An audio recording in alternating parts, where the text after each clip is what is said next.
hot flashes, mood swings, aches, pains, and that ever-increasing waistline. Listen, have no fear. Dr. Mary Claire Haver is here, and she is taking control of menopause. And this is Chick2Chick.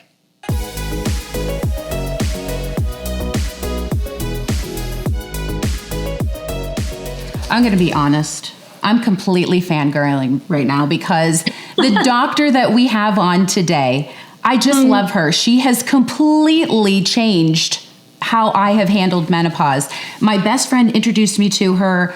She had been following her for a while, but I found her on Instagram, and I'm telling you, she's fantastic. Well, you told me about her, then I started following her, and it made so much sense. I'm a little bit farther in the journey now than you are. I know. But the things that she said, I'm like, oh. You wish you would have known. That's what that was. Why didn't anybody tell me that wasn't me being crazy? It was menopause. But nobody is taking the time to explain things to us. Nobody's taking the time to go, oh, this is what this, and that's why that's happening. Yeah. But so we're so grateful that this doctor is with us today to explain all of it. Yes. So I'm introducing you all now. If you have not found her on social media, you have to do it. Dr. Mary Claire Haver. She is with obstetrics and gynecology, so she knows a woman's body. And not only that, she's a certified menopause specialist through the Menopause Society. Oh, I'm so happy to have you here today, Dr. Haver. Thank you so much for joining us. Thank you for having me. Thank you, doctor. So let's just cut to the chase and start at the very beginning here.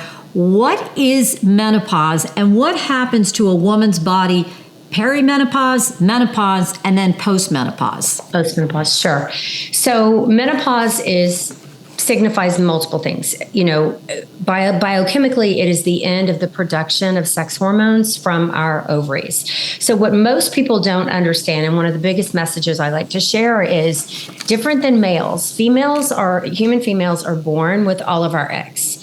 And they're in our ovaries. And then throughout our lives, we start losing those eggs through degradation and then through ovulation as well. So by the time we're 30 years old, we are down to about 10% of our egg supply.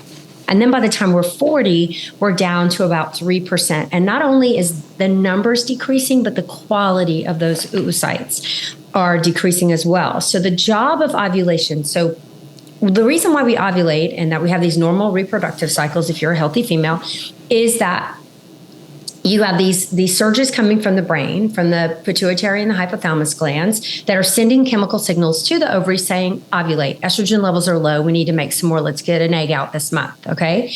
And when those signals aren't being heard as well, the hearing of the ovary is starting to get a little wonky. So the brain is like, hey, I sent that signal. Where are you? So ovulation might get a little bit delayed. Then it gives you a burst of those stimulating hormones. And then all of a sudden you explode an egg out.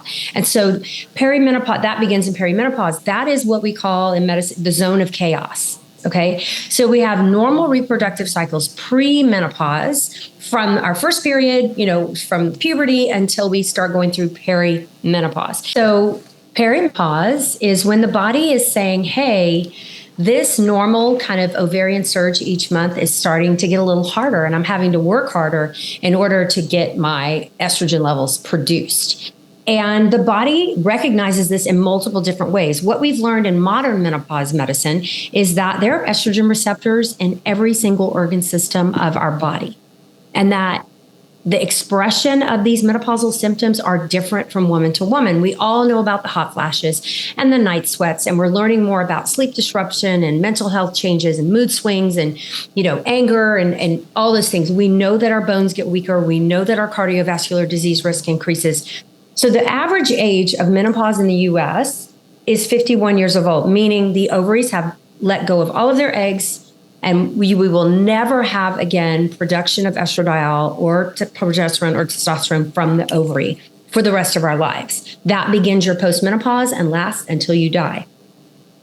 Commonly recognized symptoms like the hot flashes, they're kind of characteristic because you can't blame them on anything else, right? Only really with tuberculosis, which thank God most of us don't have, is going to cause that kind of a hot flash. So when women are flashing, as 85% of us do, we know that that's a menopausal symptoms. But where in the new book, where the science is coming is, hey, it's happening in your ear, it's happening in your kidney, it's happening in your lungs, it's happening in your brain, and so that is where the exciting science is coming out, where we can really start helping women outside of just treating hot flashes.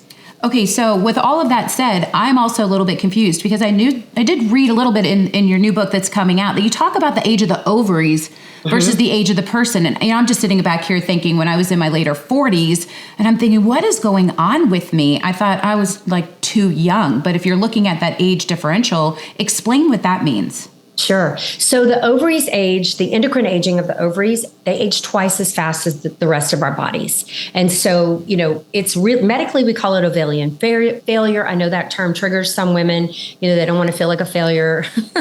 So we're calling it ovarian retirement or ovarian completion.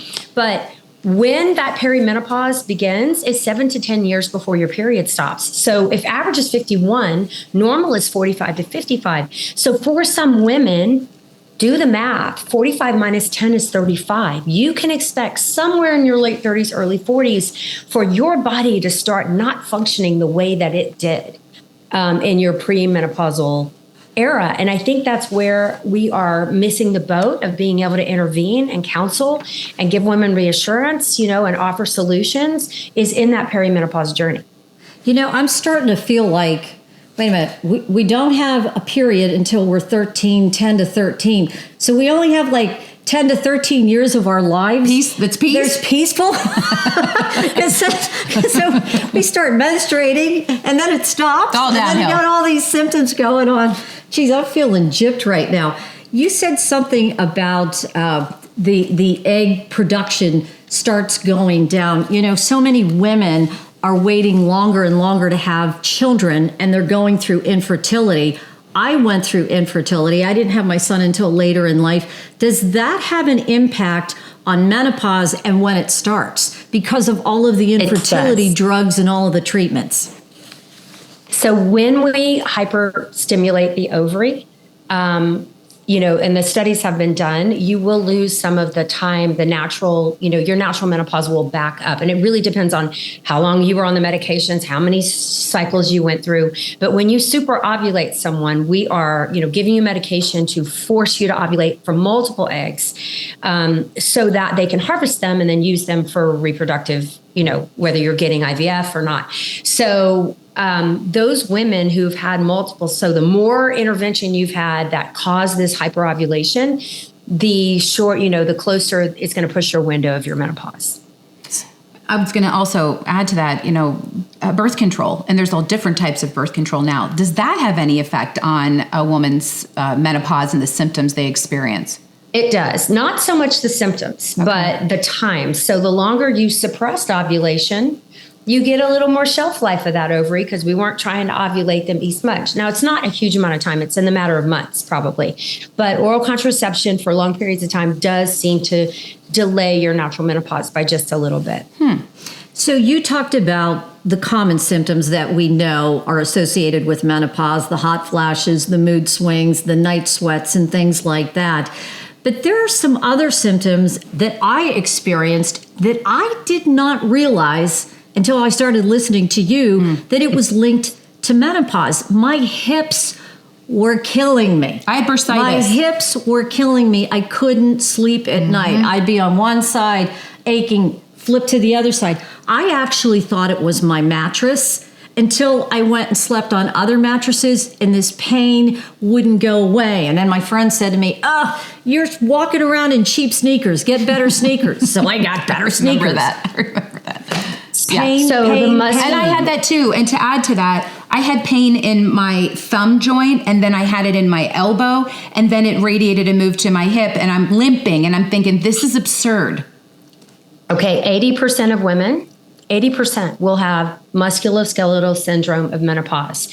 Our joints and bones have a tremendous amount of estrogen receptors, and estrogen serves as an anti-inflammatory hormone, and it improves elasticity. So when those levels start dropping in perimenopause, our bones and joints will usually let us know. And for 20% of those women, it is the most life disrupting symptom that they're going to have. This is something I learned when I got into the menopause space, because I didn't know about that research.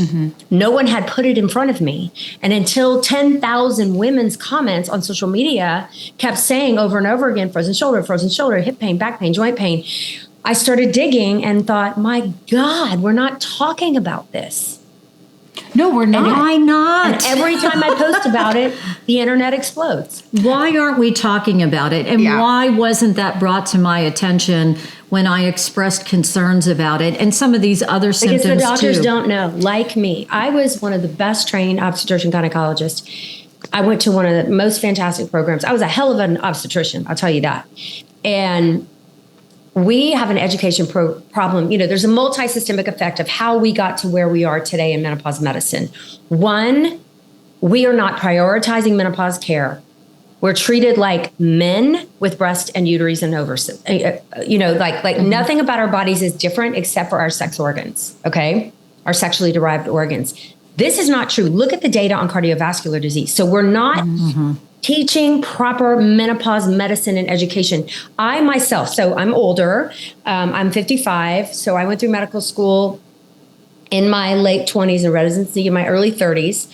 I had maybe an hour of menopause lecture in all 4 years of medical school.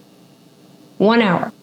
I did a 4-year obstetrics and gynecology residency at a very well-known institution.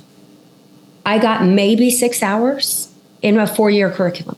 And this was across the board, okay? Menopause was just little old lady stuff, a few hot flashes, give her the hormone, you know, and after the WHI, any meaningful research went out the window for an entire generation after the you know, hysteria of the WHI. And so the way society views women and aging women, the way, you know, it's just coming at us from so many different angles. And now that I'm here, I am not going to put up with this. I am living my best life. I am reading the most recent articles. I am sharing as much as I can on social media so that I can empower women to make informed healthcare decisions for themselves. And by the way, 55 is not old. No. It's not even close to being so old. At 30. You're not. So I know, and this is amazing. And I just love your tenacity and I love your honesty. I love the way that you're approaching this. And this is when social media is amazing, right? When we learn about all this. So as we wrap this up, when should a woman really start pressing their doctor about symptoms that they weren't thinking are menopausal, and how do they start that conversation so they can get the ball rolling? So it's complicated because, again, it's a factor of they're probably not educated. If you're following the menopause posse, what I call the menopause on social media, you might know more than they do about menopause at this point. I have some resources on my website. It's free. It's called the Menopause Empowerment Guide, a list of questions, labs to ask for, how to advocate, how to find menopause educated providers, online resources, telemedicine that might be helpful. It's a little bit of a needle in a haystack right now. And you cannot expect that your fabulous OB-GYN who delivered your babies and kept you from being pregnant when you didn't want to be and took care of all your gynecologic needs has the time or the tenacity to do what I've done. I was that doctor. I was great at OB. I did fantastic pap smears, but we cannot expect that a 15-minute legs in the stirrups, well woman exam is adequate menopause care. That is ridiculous. And insurance is not paying for it. Right. So dig deep. You're worth it. Prioritize your own health care. Use the resources I have available. Go telemedicine if that's your only option. You know, we have resources for you. And what is your website for women who want more information? thepauselife.com. Love it. Amazing. Dr. Haver had so many good things to say, but we're not done with this conversation because we're going to continue it in next week's podcast when she is going to tackle some other issues like treatments that are available and what's going on when women are postmenopausal. Yeah, she has so much more. You are not going to want to miss this. We hope that you enjoyed today's podcast. And if you did, do us a favor, head over to our YouTube channel, like and subscribe until we're back to chirp about another topic.